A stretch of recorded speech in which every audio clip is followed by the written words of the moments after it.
He awoke to a stranger's arms around him. A man's body pressed close from behind. The room was cool, but the man burned with a feverish intensity. Hot breath washed over his ear. The man's voice was a low, magnetic rasp. He asked if Leo could help him. Leo nodded quickly in his confusion. His pants were suddenly pulled down. A sharp punch landed on the man's jaw. The man's eyes turned a dangerous red. The stranger growled about needing an omega. He thought Leo had agreed to help. Leo had misunderstood the man's urgent question. He thought the man needed O-type blood. This new world was already deeply confusing. Later, the man's warmth had vanished. He offered money for Leo's silence. Much later, he would chase Leo relentlessly. He wanted to silence him in other ways. Consciousness returned slowly to Leo. A man was holding him from behind. The air conditioner hummed quietly in the room, but the body against his was abnormally hot. Leo wondered if the man was sick. The stranger's fervent breath tickled his skin. He could only see the arms locked over his stomach. The muscles were tense and clearly defined. Leo's own temperature began to rise. He tried to break the man's grip. He pushed with all his might. The arms did not budge at all. Leo questioned the man's incredible strength. He asked if the stranger needed help. As a decent person, he was willing to assist. The man spoke again near his neck. He noted that Leo's scent was very faint. Leo felt the man's head lower. He was sniffing the back of his neck. Something hard pressed against his skin. He realized it was the tip of the man's nose. A strange shiver ran down his spine. His body felt weak and unresponsive. Leo let out a nervous chuckle. He had been single for 18 years. This level of intimacy was entirely new. Perhaps he was interested in men after all. He jokingly asked if the man was a vampire. He confirmed that he was, in fact, an O. Before he could clarify, the arms tightened. The man's breathing became ragged and chaotic. He turned Leo around to face him directly. His eyes pleaded for assistance. Leo stared, momentarily stunned by his face. He had never seen anyone so handsome. The man's gaze was unfocused and hazy. Sweat traced a path down his temple. The sight was incredibly alluring. Leo's face flushed with a sudden heat. His heart began to beat much faster. He thought it might be love at first sight. This must be a welcome gift from the universe. He decided to get the man to a hospital. Destiny truly worked in mysterious ways. Seeing Leo's frantic nod, the man smirked. Leo thought the expression held a hint of disdain. Before he could process it, his pants fell. He felt a cool draft on his legs. The shock left him frozen for 3 seconds. The man's fingers touched the edge of his underwear. Reality crashed back into him. His face burned with sudden humiliation. He threw a surprise punch at the man's chin. He had mistaken lust for a connection. The blow did not sober the man. Instead, his eyes grew wilder. The man claimed Leo had brought him here. He accused Leo of drugging his drink. Leo was completely lost. He had just arrived in this world. There was no instruction manual for this. He wondered if his predecessor had planned this. In his moment of hesitation, he was pushed. He landed on the vast, soft bed. His wrists were easily pinned by one hand. He tried to arch his back to escape. The man's weight settled over him completely. A strange warmth spread from his stomach. It felt like every pore on his skin opened. A soft, involuntary sound escaped his lips. The man's eyes sharpened like a predator's. He dove down like a wolf on its prey. He captured Leo's lips in a rough kiss. Then his mouth moved to his neck and collarbone. His chest was not spared from the assault. Eventually, the man's hand released his wrists. This should have been his chance to fight back. but he could not summon any strength. His entire body felt limp and pliant. Leo silently cursed this body's weakness. In the end, he barely resisted. He even found himself seeking the embrace. Through a dizzying haze, he felt teeth. The man lingered at the back of his neck. He felt a sharp bite at one point. Leo could not understand the strange fixation. When he woke, a dull ache covered his body. The sheets and his skin were surprisingly clean. He turned over with some difficulty. The man was sitting against the headboard. His expression was cold and detached. The passion from hours before was gone.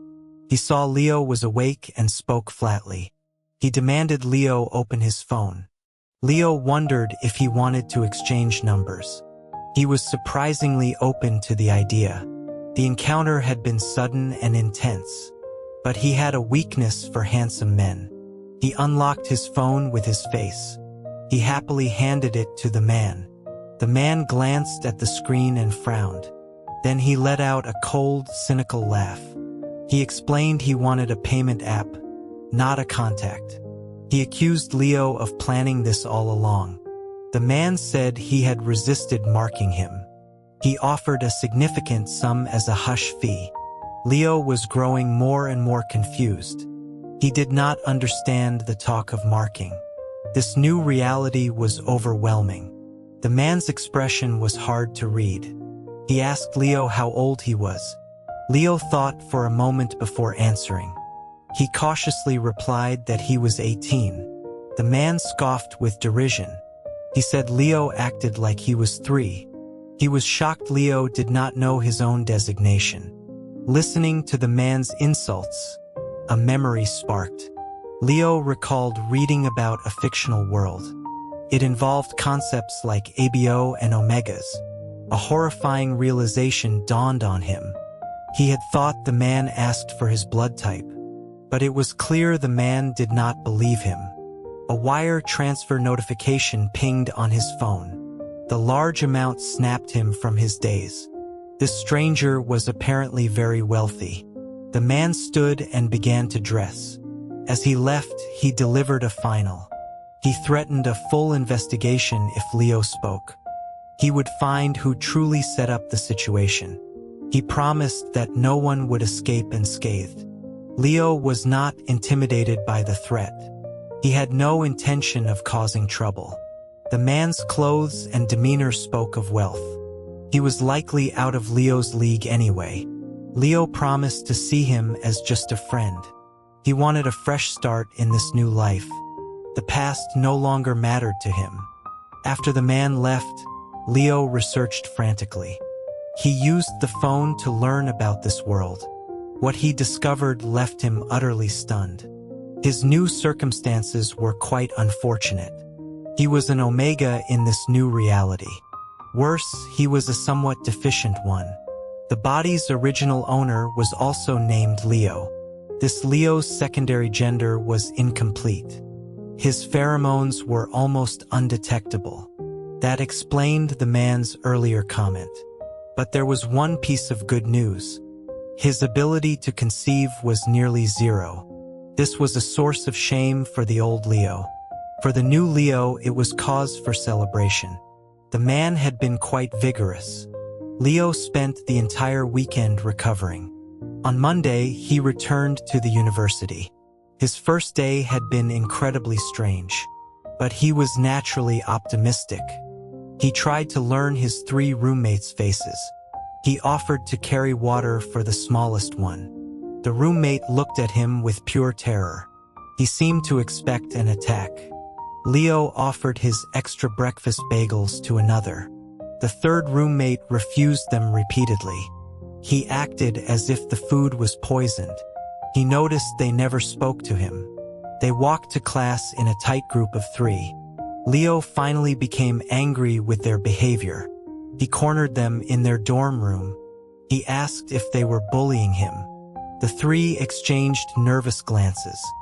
Finally, one of them found the courage to speak. He explained that the old Leo was unpleasant. He had been jealous of the third roommate's boyfriend. He had tried to steal his contact information. The boyfriend was a campus celebrity. He had publicly exposed the old Leo. Another added that he always flirted with alphas. He pretended to be just one of the guys. The accusations hit Leo like a lightning bolt. After venting, the roommates left. They did not believe his promises to change. Leo felt frustrated and utterly alone. He wandered to the athletic fields after class. He saw a group of people playing basketball. A sudden urge to play came over him. He asked the guys if he could join. The players gave him strange looks, but their attitude was not hostile. One doubted his ability to play. Leo told him not to underestimate him. He clapped his hands for the ball. He dribbled, stepped, and spun around. He jumped and shot a perfect three-pointer. The ball swished cleanly through the net. He pumped his fist in the air. The frustrations of the past few days faded. As he continued to score, the guys warmed up. They started playing with real intensity. Afterward, they were all sweating and laughing. He already had his arm around two of them. They were joking like old friends. Then he turned and nearly choked on his water. The handsome man from the hotel stood nearby. His face was a thunderous mask. He was surrounded by a small group. A petite, delicate-looking boy glared at Leo. He asked the man, Mason, if he knew Leo. Others chimed in with gossip. They identified Leo as a notorious flirt. They said he was famous for chasing alphas. Someone quoted one of the old Leo's famous lines. He always claimed to be just a friend. The phrase sounded horribly familiar. Leo saw the cold smirk on Mason's face grow. Mason's eyes narrowed dangerously. He ordered Leo to remove his arm from the other man. Leo instinctively flinched away, but he felt a surge of defiance.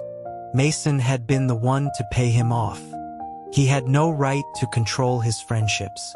The guy next to Leo reacted strongly. He slammed the basketball on the ground. He challenged Mason's possessiveness. He told Mason to leave Leo alone. Others voiced their agreement with him. Mason ignored them, his focus on Leo. But the delicate boy beside him spoke up. He scoffed at the idea of Leo playing sports. He suggested it was just a form of flirting. Leo was not going to tolerate the insult. He invited the boy to play a game. The boy lifted his chin disdainfully. He refused, citing their different designations. He sneered that Leo was a defective omega. He couldn't even smell his pheromones. Leo subconsciously touched his bare neck. Mason bent down and picked up the basketball. He challenged Leo to a one-on-one game. It was a direct challenge to his pride. No man would back down from that. Leo raised an eyebrow at Mason. He issued a common trash talk phrase. He told Mason the loser had to call him dad. A strange, tense silence fell over the court. Mason cracked his knuckles and stepped forward. They began playing with fierce intensity. It was a constant clash of offense and defense. Leo quickly realized his disadvantages. Mason was significantly taller and stronger. His muscles were well-defined and powerful. When he shot, his bicep bulged impressively. When he jumped, his shirt lifted slightly. It revealed a glimpse of his toned abdomen. A wave of screams came from the sidelines. The view momentarily distracted Leo. He stumbled slightly upon landing. Mason quickly reached out to steady him. A flash of concern crossed his face. He teased Leo for watching him instead of the ball. Leo scoffed at the accusation. He used his agility to his advantage. A fake move fooled Mason completely. Leo scored an easy, clean basket. He winked with a hint of sly triumph. Mason stared at him, momentarily frozen. He was only down by 8 points. He promised to make a comeback now. Mason regained his composure and smiled. He announced that his warm-up was over. He was finally getting serious. Leo thought he was just showing off, but he suspected Mason was telling the truth. Leo was already breathing heavily. Mason only had a light sheen of sweat. After several successful shots from Mason, Leo faltered. His body began to feel wrong. His vision started to blur at the edges. A wave of exhaustion washed over him. Before he fainted, he saw Mason's expression. It was twisted with sudden panic. Mason dropped the ball and rushed toward him. He never knew Mason could look so worried. He was unconscious for only a short time. He woke up in Mason's arms. Mason was carrying him in a princess hold. They were running across the campus. A large group of students followed them. Curious onlookers stared from the sidewalks. Leo felt a pang of embarrassment, but his body was limp and powerless. Thankfully, the infirmary was not far. The school nurse examined him quickly. Her expression became quite serious. She asked everyone else to leave the room. She asked if he had bonded with an alpha. She mentioned it happened a week ago. Leo glanced at Mason, who refused to leave. He gave a small, hesitant nod. The nurse said he should know his situation. His secondary development was not ideal. The nurse was being polite about it. It was more than not ideal. It was a defect. She believed the bond had triggered a change. It was initiating a second development phase. Leo asked what that would mean for him. The nurse's eyes darted between them. A flicker of gossip shone in her gaze. She explained the simplest solution. For the next 3 critical months, he needed contact. He needed stable contact with that specific alpha. This included hugging, kissing, and deeper contact. It might even require temporary pheromone exchange. Leo's heart sank at the news. Mason had paid him to stay away. Frequent contact would be impossible to hide. He asked the nurse if another alpha would work. He immediately felt Mason's icy glare. The nurse laughed dryly at his question. She said his unique case was alpha-specific. Trying another would be incredibly dangerous. She reminded him that this was common knowledge. She told him not to joke about his health. Mason's cold expression finally thawed. He thanked the nurse for her help. He paid for the prescribed medications. He carefully noted all the doctor's orders. He looked like a devoted boyfriend. Back at the dorm, Mason reached for him. He sighed, saying they had no choice. He warned Leo that this was only for his health. Contact would be limited to embraces. He declared kissing and bonding impossible. Pheromone exchange was completely out of the question. It was the longest speech Leo had ever heard from him. Leo noticed his roommates peeking through the window. The delicate Omega boy looked especially tense. He asked Mason how they would explain this. Mason frowned, pulling his hand back. He said they would blame the basketball game. Leo doubted anyone would believe that excuse. After his second development began, he often felt unwell. He now genuinely needed the physical contact. They began meeting in secret to avoid gossip. They developed a system of coded signals. Sometimes they met in the library stacks. They would brush fingers while reaching for a book. Sometimes they would leave class for the restroom. They would share a quick, hidden hug in a corner. One night, the discomfort was particularly bad. He snuck out of his dorm late at night. He met Mason in the campus's famous Lover's Lane. It was a secluded grove of trees. There was an unspoken rule among students there. Everyone respected each other's privacy. Leo found the secrecy strangely thrilling. But there was one significant downside. Mason was a top-tier alpha. His senses were incredibly sharp. The pheromones from other couples bothered him. Leo jokingly offered his own neck. He suggested Mason could take a small bite. It would be a good way to test his progress. The first time, Mason's eyes darkened. He told Leo not to play games with him. The second time, he hesitated slightly. He agreed to only 3 seconds. He promised he would not become addicted. Later, he pressed Leo against a tree trunk. He seemed to be losing control. Leo yelped in surprise and protest. He told him not to lick or bite him. His own body betrayed him, growing weak. That night, they parted with flushed faces. They scrambled back to their respective dorms. The third roommate watched Leo suspiciously. He finally asked if Leo was dating Mason. Leo nearly fell off his bunk bed. He laughed it off as a ridiculous rumor. His 3 roommates gathered around him. They listed all the evidence they had. Mason was seen buying bagels at 7 a.m. The whole school knew Mason hated bagels. At 7:18 a.m., Leo had taken out the trash. He had returned with a box of fresh bagels. Leo thought they had been asleep. Another roommate mentioned the scent spray. Leo had returned smelling of it last Friday. He smelled of the same spray again tonight. Leo was stunned into silence. He tried to argue the point weakly. He said the spray proved nothing. The third roommate sighed heavily. He revealed Mason's spray was custom-made. His family owned the company that made it.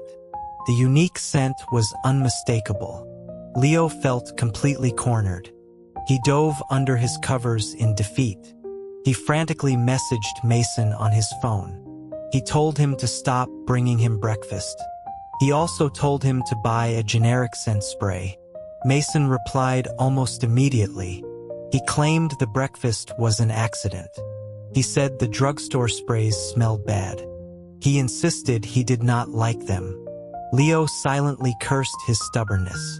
After Leo became more cautious. He started ignoring Mason's messages.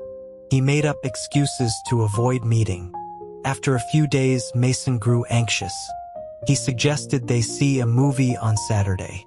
He argued that no one would see them off campus. The idea was actually quite good. Mason told him not to get the wrong idea. He was only afraid Leo's condition would worsen. Leo laughed, wondering who was truly desperate. Mason chose a theater in a remote location. It was far from the city center. Leo walked half a mile from campus. He slipped into Mason's waiting car. He took off his jacket in the warm interior. He joked that their romance felt like spy work. The car swerved slightly. Mason glanced at him sharply. He asked if Leo had revealed his true feelings. He denied they were in a relationship.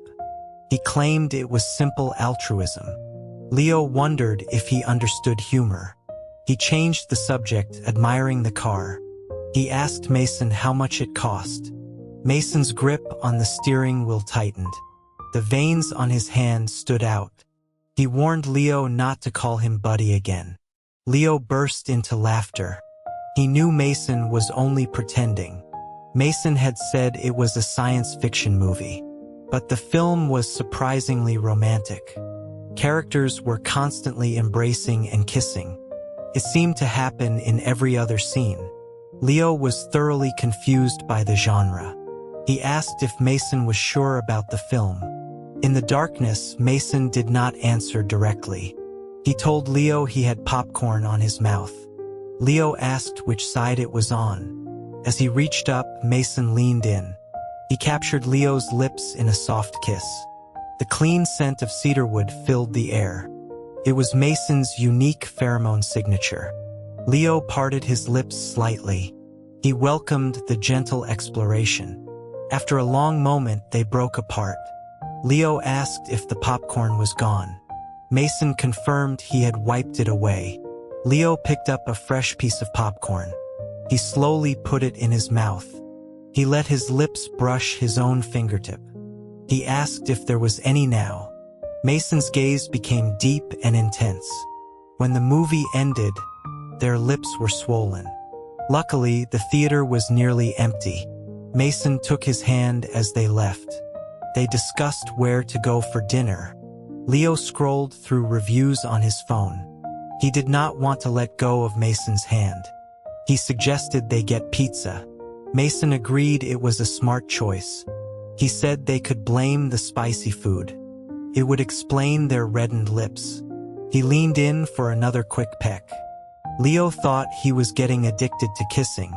He had to admit he enjoyed it too. The pheromones had a powerful effect. They were walking around a large corner. Mason had just straightened up. They came face to face with a large group. It included the delicate Omega, Caleb. His roommate was there with his boyfriend. A crowd of their friends surrounded them. Caleb looked utterly shocked. His eyes were wide with disbelief. He stood frozen in place. His roommate's expression was complicated. He looked from Caleb to Leo and back. Leo managed an awkward, foolish laugh. He did not know what to say. He had thought the area was deserted. He secretly pinched Mason's hand. Mason, however, remained perfectly calm. He casually greeted the other group. Caleb finally found his voice. He accused Mason of being crazy. He called Leo a low-class flirt. Tears welled up in his eyes. Mason's pleasant expression turned to ice. He told Caleb to be respectful. He demanded an apology for Leo. Caleb was not intimidated. He glared defiantly at Leo. He insisted he was telling the truth. He reminded Mason of their long friendship. He threatened to tell Mason's father. The atmosphere grew increasingly tense. Leo quickly let go of Mason's hand. He tried to laugh it off as a joke. He claimed they were just arm wrestling. Dozens of skeptical eyes turned to him. Mason's face became dark and thunderous. He asked Leo what he meant by that. Caleb shot Leo a mocking look. Mason silenced him with a cold stare. Caleb promised Mason would regret this. He turned and stormed away angrily. His friends quickly followed after him. Soon, only Leo and Mason remained. The shopping mall was warm, but the air felt cold. Leo looked down at the floor. He reminded Mason of his own words. He had said he was only helping. In 3 months, their arrangement would end. He doubted Mason would want to see him then. Mason's harsh expression softened slightly. He opened his mouth to speak, but Leo interrupted him. He said it was better not to make it public. It was better for everyone involved. Being paid for his silence was a deep wound. He may have acted like it didn't matter, but very few people could truly ignore it. That night, they did not eat pizza. Leo could not afford a taxi. He took 2 buses and a subway home. The long journey back to campus felt familiar. It was a stark contrast to Mason's luxury car. He was not sad about the change. This was the life he understood. His family sent him a small allowance. It was never enough to live comfortably. He always had to ask for it first. But their emotional neglect was worse than poverty. He realized he and the old Leo were similar. But the old Leo was worse with money. He bought expensive things he could not afford. The new Leo was a hard worker. He had saved up a small nest egg. Then the car accident had taken it all. The hush money from Mason remained untouched. He sent the full amount back to him. He added a note promising his silence. The next day, rumors of their relationship spread. But the gossip died down after a few days. No one saw them together anymore. Final exams began, distracting everyone. After the tests, Leo packed his bags. He was going home for winter break. His hometown was over 1,000 miles away. Mason was a local from the city. He saw Mason waiting at the bottom of the dorm. Leo greeted him with forced cheerfulness. His casual tone only made Mason look angrier. Mason asked about his plans for the month-long break. Leo clutched his coat tighter. He said he got suppressants from the nurse. Mason strongly disapproved of that plan. He said this second development was important. It was a rare chance to heal properly. He should not treat it so carelessly. Leo's smile slowly faded from his face. He said he felt perfectly normal. He did not care about others' opinions. He did not need anyone's pity. He declared he was not really an Omega. He was just Leo, free from pheromones. Mason looked taken aback by his words. He apologized, saying he didn't mean it that way. He offered Leo a place to stay. He owned a spare apartment in the city. He just wanted him to complete the treatment. Leo walked past him with his cheap luggage. The suitcase had a fake designer logo. He patted Mason's shoulder as he passed. He wished him a happy new year. He also thanked him for everything. A scarf was suddenly draped over his head. It stopped him in his tracks. Mason's sad voice came from behind him. He warned that it was going to snow. He told Leo to be careful not to get sick. Leo buried his face in the warm fabric. The faint scent of cedarwood was comforting. It soothed the ache in his heart. His family lived in an old apartment building. There was no elevator to his sixth-floor home. He dragged his heavy suitcase up the stairs. He received only brief glances from his family. His mother pushed him aside with an elbow. She was carrying a bowl of washed cherries. She told him not to block the way. His family consisted of 4 other people. There was the tall, successful alpha brother. There was the cute, spoiled Omega sister. And there was Leo, the unloved middle child. It was a painfully familiar dynamic. But it lessened his guilt over the situation. He was occupying another person's body. A lack of family ties made it easier. He found the smallest bedroom in the house. He hid there for several days like a ghost. He could hear his family's laughter outside. He was not a part of their happy life. He used a suppressant once during that time. It made him feel sick like a high fever. The second time his symptoms flared, he resisted. He buried his face in Mason's scarf. He held his breath until he couldn't anymore. He spent days in a haze of discomfort. Finally, New Year's Eve arrived. He felt cold, so he wore the scarf as a shawl. He joined his family for dinner. His mother immediately rolled her eyes. She criticized his strange attire. His older brother sneered at him. He accused Leo of showing off a brand-name scarf.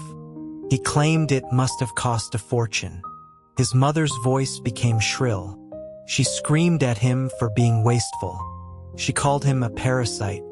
She asked if he had sold himself for it. Leo's hand trembled as he held his chopsticks. He fought to control his anger. He explained a friend had lent it to him. His brother adopted a lecturing tone. He warned Leo not to be used by rich men. He reminded him he was a flawed Omega. He said no one would marry him if he was indecent. Leo put down his chopsticks, his appetite gone. His sister suddenly complained about the sauce. She wanted a specific brand from a local store. She insisted that he go and buy it now. The store was likely closed for the holiday. When he pointed this out, his mother exploded. She told him to knock on the owner's door. She accused him of being lazy and useless. She screamed that he was completely worthless. Leo abruptly stood up from the table. He walked out of the house without a word. He felt a cool wetness on his cheeks. He was surprised to find he was crying. He muttered that the old Leo was too sensitive. He walked slowly toward the small convenience store. The streetlights cast a dim, gloomy light. He saw an orange glow from the store's entrance. He was relieved to see it was still open. His luck was not entirely bad. As he got closer, he saw someone standing there. A man was asking for directions to Leo's home. He thought he was hallucinating for a moment. The back and the voice belonged to Mason. He called out his name without thinking. The man turned around quickly. It really was Mason standing there. Leo's mind went completely blank. Mason was dressed in a long, black coat. He looked impossibly handsome and out of place. Leo unconsciously licked his dry lips. He tugged at the hem of his cotton pajamas. He wanted to look presentable for him. Mason said he had called a doctor. The doctor confirmed suppressants were not enough. So he had bought a plane ticket immediately. He asked Leo if he was all right. Leo forced a smile onto his face. He tried to say he was fine, but Mason's eyes were full of pity. He simply said, "You're not." The moment he heard those words, Leo broke. He ran into Mason's arms, sobbing loudly. All his fear and loneliness poured out. He cried for a long time. When he finally stopped, he saw the damage. His tears and snot were on Mason's nice coat. He pretended to cry a little longer. He tried to figure out how to clean it. Mason gently lifted his face. His expression was one of fond exasperation. He told him his fake crying was unconvincing. Leo gave a sheepish, watery grin. He asked if Mason had eaten dinner yet. He asked if he had a place to stay. Mason answered all of his questions. He had not eaten and he had no hotel. His family had objected to his trip, but they relented when he said he was chasing his wife. Leo suggested he come home with him. He took his hand and led him back. He said he would stay with him at the hotel. Mason's eyes lit up at the suggestion. The family was stunned by the handsome guest. Leo felt a surge of satisfaction. His mother's tone changed completely. She smiled sweetly at Mason. She asked if he was the friend with the scarf. Mason looked over at Leo. He replied he hoped to be his boyfriend soon. He asked Leo when he could be promoted. The rest of the meal was a strange affair. His mother fawned over Mason. His father tried to network with him. His brother's smile was stiff with envy. His sister stared at Mason with adoration. She shot jealous glares at Leo. Leo cleared his throat loudly. He announced he was staying with Mason at a hotel. He relished his family's shocked silence. His sister's face was a mask of fury. Once outside, he told Mason about his family. He vowed to never speak to them again. At the hotel, Mason looked regretful. He said he had not bought protection. Leo said it was fine since they were both men. Mason corrected him, "You're an Omega." Leo had almost forgotten that crucial detail. Mason added that his chances were nearly zero. Leo quickly covered his mouth. He said any talk of pregnancy would ruin the mood. He asked if this was still just altruism. If he said yes, he'd be called Buddy again. Mason kissed him deeply in response. "Leo, I like you," he murmured. Their reunion was explosive and passionate. They had been apart for half a month. The contact was like rain after a long drought. Mason's eyes were red with restrained desire. He was gentle for only a few minutes. Then his passion became a relentless storm. Leo begged for a break, for a moment to breathe. Mason whispered that he was in heat. Leo wondered what other knowledge he was missing. He told Mason to shut up. For 3 whole days, he did not leave the room. Mason had to help him to the bathroom. His legs trembled uncontrollably when he stood. The experience was deeply embarrassing, but Mason seemed to enjoy taking care of him. When his heat finally subsided, they left. Mason took him directly back to the city. He insisted a doctor examine him properly. This meant he would be meeting Mason's family. He was incredibly nervous about the prospect. He was relieved when Mason told him they were away. His parents were on vacation overseas. The family's old butler greeted them warmly. He smiled, happy to see Mason so joyful. The family doctor was a kind-looking beta. He complained about being called during the holiday. He jokingly demanded triple his usual fee. The examination results were mostly positive. His development had stabilized successfully. His fertility, however, remained very low. "Oh, that's great news," Leo thought. He quickly lowered his head to hide his smile. Mason tried to comfort him. He said he did not mind and did not want children. He had 2 older brothers and plenty of nephews. His parents would not care about it either. Mason's shoulder suddenly twitched. He looked around the room, confused. He said he thought he heard someone call him Buddy. Leo quickly denied it. He claimed it must have been his own heartbeat. He told Mason not to be so paranoid. There were 2 weeks left before school started. Leo stayed at Mason's luxurious home. The house was staffed with maids and cooks. Life was comfortable, but his body was sore. They finally went for a walk one afternoon. They ran into their neighbor from the next villa. It was Caleb, the delicate Omega. The candy apple in his hand fell to the ground. His eyes turned red like a rabbit's. He ran away, covering his face in anguish. A tall, strong young man was with him. He shot Mason a furious glare. Then he chased after Caleb with his shopping bags. Leo watched the dramatic scene unfold. He saw tears, comforting words, and a fierce hug. Mason explained that he and Caleb were just friends. He had known for years his best friend liked Caleb. "So my first time was really with you," Leo teased. He asked if Mason still wanted to pay for his silence. Mason thought for a moment. His expression became serious and playful. "I'll use other things to seal your lips," he said. He meant both sets of them. Leo's face turned bright red. He quickly covered Mason's mouth with his hand. Only his smiling eyes were visible. The snow by the roadside was beginning to melt. Spring was just around the corner.